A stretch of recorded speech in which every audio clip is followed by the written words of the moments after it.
नमस्कार, आदाब। मैं शाइस्ता आप सभी का हार्दिक स्वागत करती हूँ अपने इस चैनल बात देश और बिहार की। आज हम लोग बात करेंगे प्रवर्तन निदेशालय यानी कि ईडी के बारे में, जिसकी कार्रवाई लगातार सुर्खियों में बनी हुई है। लेकिन उससे पहले अगर आप लोगों ने अभी तक मेरे इस चैनल को सब्सक्राइब नहीं किया है बात देश और बिहार की, तो इसे जल्द से जल्द सब्सक्राइब कर लें ताकि इस तरह के न्यूज को आप विस्तार से जान सकें। जी हाँ, मैंने बताया कि आज हम बात करने वाले हैं ईडी यानी कि इन्फोर्समेंट डायरेक्टरेट, जिसे हम प्रवर्तन निदेशालय हिंदी में कहते हैं। इसकी कार्रवाई लगातार सुर्खियों में बनी हुई है। माना जा रहा है कि इसकी कार्रवाई के निशाने पर ज्यादातर विपक्षी पार्टियां हैं और विपक्षी पार्टियां लगातार सरकार पर आरोप लगा रही हैं कि ईडी उनके एजेंट के रूप में काम कर रहा है, ना कि एक स्वतंत्र एजेंसी के रूप में काम कर रहा है। वहीं सरकार का कहना है कि ईडी एक स्वतंत्र इकाई है और स्वतंत्र रूप से वह बेईमानों पर कार्य कर रही है। वैसे जांच एजेंसियों पर सियासत कोई नई बात नहीं है। लगभग 20 साल से इस तरह के आरोप प्रत्यारोप का दौर जारी है। जो पार्टी सत्ता में होती है वो बताती है कि जांच एजेंसियां स्वतंत्र हैं, वहीं पर विपक्षी पार्टी बताती हैं कि जांच एजेंसियां स्वतंत्र नहीं बल्कि वह सरकार के हित के लिए काम कर रही है। उनकी पार्टियों को इसके कारण तोड़ा जा रहा है। आज जिस तरह से ईडी की चर्चा हो रही है, 2014 से पहले इसी तरह की चर्चा सीबीआई को लेकर हुआ करती थी। सीबीआई के बारे में सुप्रीम कोर्ट ने कहा था कि सीबीआई बंद पिंजड़े में तोते की तरह काम कर रहा है। ये 2014 से पहले की बात थी। लेकिन 2014 में सत्ता का परिवर्तन होता है, कांग्रेस की जगह पर भाजपा शासन करने आती है। लेकिन इस टाइम पर हम देखते हैं सीबीआई से ज्यादा चर्चा ईडी की है, यानी कि प्रवर्तन निदेशालय की है और उसकी कार्रवाइयों पर लगातार विपक्षी पार्टियों के द्वारा उंगली उठाई जा रही है। विपक्षी पार्टियों के द्वारा लगाए गए आरोप क्या सही हैं, क्या गलत, इस रिपोर्ट के बाद आप खुद ही समझ सकते हैं। Prevention of money laundering act, इस एक्ट में कांग्रेस ने 2005, 2009 और 2012 में संशोधन किया। इसके बाद 2019 में मोदी सरकार ने prevention of money laundering act में एक बड़ा बदलाव किया और ईडी को यह शक्ति दी कि वह लोगों के आवास पर छापे मार सकती है, जांच कर सकती है और उन्हें गिरफ्तार भी कर सकती है। इससे पहले अगर किसी जांच एजेंसी के चार्जशीट में पीएमएलए का उल्लेख होता था तभी ईडी कार्रवाई करती थी। लेकिन 2019 के बाद ईडी को यह शक्ति मिल गई है कि वह खुद ही एफआईआर दर्ज करके लोगों को गिरफ्तार कर सकती है। अब हम बात करते हैं उस खबर की जो बताता है कि ईडी की कार्रवाइयों पर विपक्षी पार्टियां निशाने पर हैं। जी हां, 2022 के सितंबर में इंडियन एक्सप्रेस में यह खबर छपी थी और इस खबर में ईडी की कार्रवाइयों के बारे में बताया गया था, जो मामले उसने दर्ज किए थे और किन पर उसने कार्रवाइयां की थी। 2014 में एक बड़ा सत्ता परिवर्तन होता है, केंद्र में भाजपा की सरकार आती है, तो इसी को एक विभाजन रेखा मानकर यहाँ बताया गया है। 2004 से 14 के बीच में ईडी ने जिन नेताओं को पूछताछ के लिए बुलाया था उनमें लगभग 54% लोग विपक्षी पार्टियों से संबंधित थे। 2014 से 2022 तक ईडी के निशाने पर विपक्षी पार्टी रही। ईडी ने जितनी भी कार्रवाई की, इन कार्रवाइयों में लगभग 95% विपक्षी नेताओं पर किए गए थे, यानी कि 95% जो कार्रवाई ईडी ने की थी वह विपक्षी पार्टियों के नेताओं पर ही की थी। यही कारण है कि विपक्षी पार्टियों के द्वारा लगातार ईडी पर सवाल उठाए जाते रहे हैं। हालांकि ये आंकड़े 2022 तक ही सीमित हैं। आपको मालूम है कि 2022 के बाद से लगातार 5 विधानसभा चुनाव हुए। इस दौरान भी ईडी ने कई विपक्षी पार्टियों पर अपनी नजर तीखी की और उन पर छापा भी मारा। लेकिन इसके आंकड़े नहीं हैं। हो सकता है इन आंकड़ों को अगर शामिल किया जाता तो यह 95% से भी ऊपर जा सकते थे। हाल के दिनों में हम लोगों ने देखा कि झारखंड के मुख्यमंत्री हेमंत सोरेन और झारखंड मुक्ति मोर्चा के चीफ हेमंत सोरेन को ईडी ने गिरफ्तार कर लिया, जिसके कारण उन्हें मुख्यमंत्री के पद से इस्तीफा तक देना पड़ा। इसके बाद झारखंड मुक्ति मोर्चे के वरिष्ठ नेता चंपई सोरेन और शिबू सोरेन के करीबी माने जाने वाले चंपई सोरेन ने मुख्यमंत्री की शपथ ली। हेमंत सोरेन पर जमीन घोटाले के मामले में मनी लॉन्ड्रिंग का केस चल रहा है।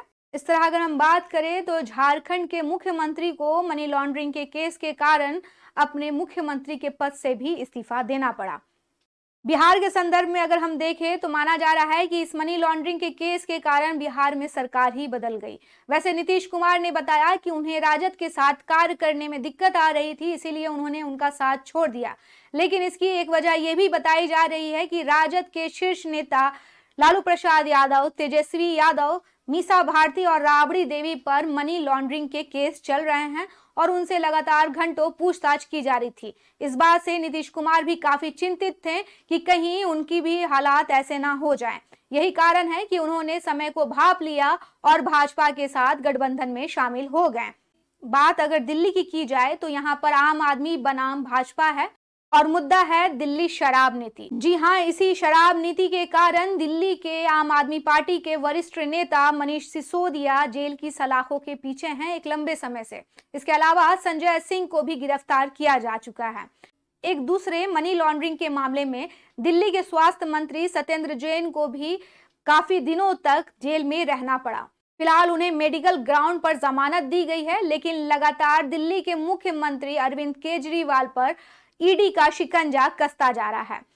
महाराष्ट्र की अगर हम बात करें तो महाराष्ट्र के एनसीपी के वरिष्ठ नेता शरद पवार के पोते रोहित पवार पर भी ईडी का शिकंजा कस रहा है। रोहित पवार से ईडी लंबे समय से पूछताछ कर रही है। यह मामला महाराष्ट्र राज्य सहकारी बैंक घोटाले का है। वहीं अगर हम बंगाल की बात करें तो बंगाल में भी सियासत काफी ईडी को लेकर तेज है। 5 जनवरी की बात है जब ईडी के अधिकारी बंगाल पहुंचे तो उन पर जानलेवा हमला भी किया गया। इस तरह का हमला होना किसी जांच एजेंसी पर भारत की यह पहली घटना थी। बंगाल में टीएमसी के कई नेताओं पर मनी लॉन्ड्रिंग का केस चल रहा है। ईडी का शिकंजा कसता जा रहा है। यहाँ तक कि ममता बनर्जी के भतीजे अभिषेक बनर्जी भी ईडी के रडार पर लगातार बने हुए हैं। इसके अलावा हरियाणा के पूर्व मुख्यमंत्री भूपेंद्र सिंह हुड्डा भी ईडी के रडार पर हैं। उन्हें 14 दिनों में 2 बार पूछताछ के लिए बुलाया गया है। मामला है मानेसर जमीन विवाद के सौदे का। जम्मू कश्मीर के पूर्व CM Farooq Abdullah Jammu Kashmir cricket association के फंड में हेरफेर के मामले में भी ईडी की जांच का सामना कर रहे हैं। तेलंगाना के सीएम रेवंत रेड्डी भी मनी लॉन्ड्रिंग के मामले में ईडी की जांच के जद में हैं। केरल के सीएम पी विजयन पर भी मनी लॉन्ड्रिंग का केस चल रहा है। बात अगर राहुल गांधी की करें तो उनसे भी ईडी ने नेशनल हेराल्ड केस में पूछताछ की है। उनकी माता जी और कांग्रेस सुप्रीमो सोनिया गांधी से भी 2022 में ईडी ने नेशनल हेराल्ड केस में पूछताछ की थी। अब हम बात करते हैं विपक्षी पार्टियों के उस आरोप की जो उन पर लगाए जाते हैं। जी हाँ, विपक्षी पार्टियों ने कहा है कि ईडी और इस तरह की जांच एजेंसियों की कार्यवाही से उन्हें परेशान किया जाता है, उनकी पार्टी को फोड़ने का प्रयास किया जाता है। जब उनकी पार्टी का कोई सदस्य भाजपा में जाके शामिल होना चाहता है तब इस तरह के सारे मामले बंद कर दिए जाते हैं, उनसे पूछताछ तब नहीं होती है। विपक्षी पार्टियों का कहना है कि भाजपा के वॉशिंग मशीन में जाने पर सारे आरोप मुक्त हो जाते हैं, लेकिन अगर वही लोग विपक्ष में रहते हैं तो उन पर आरोप लगातार लगाए जाते रहते हैं। विपक्षी पार्टियों ने कहा कि जब तक उनके मेंबर्स उनके साथ थे तब तक तो उन पर कड़ी पूछताछ की गई, लेकिन जैसे उन्होंने पाला बदला उन पर पूछताछ बंद कर दी गई। इसके बड़े बड़े उदाहरण भी हैं, जैसे कि शुभेंदु अधिकारी, हेमंत बिस्वा शर्मा, अजित पवार, मुकुल राय इसके उदाहरण माने जाते हैं, जो कि भाजपा की मशीन से निकलने के बाद आरोप मुक्त हो गए। कभी असम में कांग्रेस के स्वास्थ्य मंत्री रहे हेमंत बिस्वा शर्मा आज बीजेपी के असम के मुख्यमंत्री हैं। हेमंत बिस्वा का नाम शारदा चिट फंड घोटाले में आया था। 2014 तक उनसे लगातार पूछताछ की जाती रही। 2014 में हेमंत बिस्वा शर्मा के न्यूज चैनल, उनके आवास और यहां तक कि उनकी पत्नी से भी इसके संदर्भ में पूछताछ की गई थी। 2015 में हेमंत बिस्वा शर्मा जो हैं वह भाजपा में शामिल हो गए। उसके बाद से सीबीआई ने उन्हें कभी भी पूछताछ के लिए नहीं बुलाया। टीएमसी के बड़े नेता शुभेंदु अधिकारी का नाम भी इसी संदर्भ में आता है। 2014 में नारदा स्टिंग ऑपरेशन के कारण शुभेंदु अधिकारी चर्चा में आए थे। इसमें रिश्वत लेने की बात उन्होंने स्वीकार की थी। बाद में 2021 में जब ममता बनर्जी भाजपा के खिलाफ चुनाव में उतरी तो वह भाजपा में शामिल हो गए।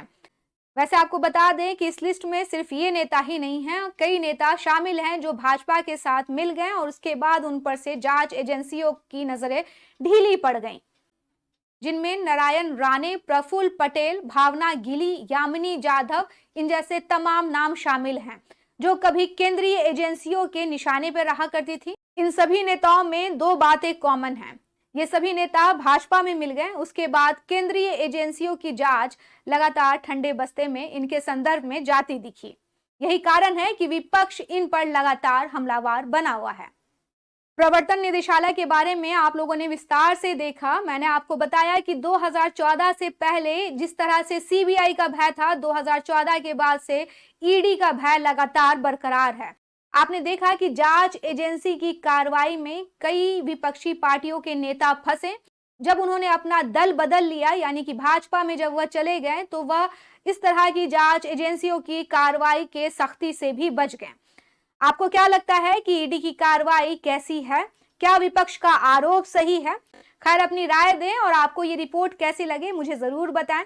अगर आप लोगों ने अब तक इस चैनल को सब्सक्राइब नहीं किया है तो चैनल को सब्सक्राइब करें और इस तरह की रिपोर्ट को विस्तार से देखें। बने रहें मेरे साथ। मुझे दें इजाजत, मैं शाइस्ता। धन्यवाद।